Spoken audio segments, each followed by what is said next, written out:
امروز توی هنرمندا است.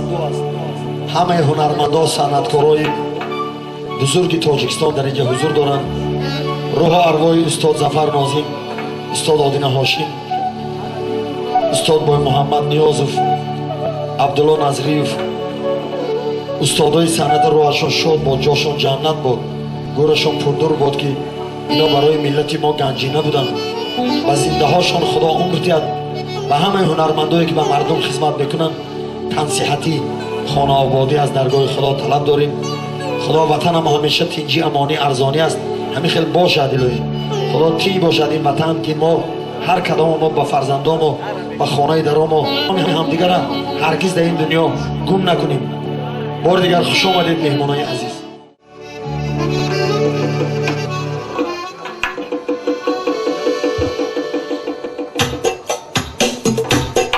اگر خیر کنی وقتی سر کن، زبانی خود همیشه چون شکر کن، بی‌آزاری مکن در زندگانی، غریبان و یتیمان را نظر کن، نظر کن، نظر کن.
حاجی از دل سرایم، سرودم حاجی از بندی جگر، سرودم حاجی از بندی جگر.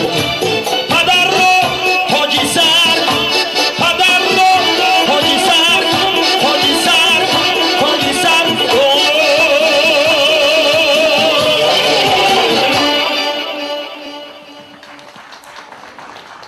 شما دید دشم جانم نوری چشم.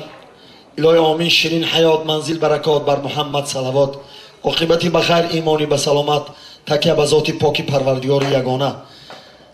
یگانه خدا، عزیز خدا، بزرگ خدا، پاک خدا، خزینه حق خدا. عمر جان رزق و فرزند داری، سفری به خطر داری، شفای کسلی داری. پروردگار عالم به همین درگاه فقط خوشبختی ته، فرزندای نیک ته، خانه آباد از بالای آفت نگاه دار. بندی های آزاد کن، کسلی های شفا ته، رحم رفتگی سفری به خطر بیند.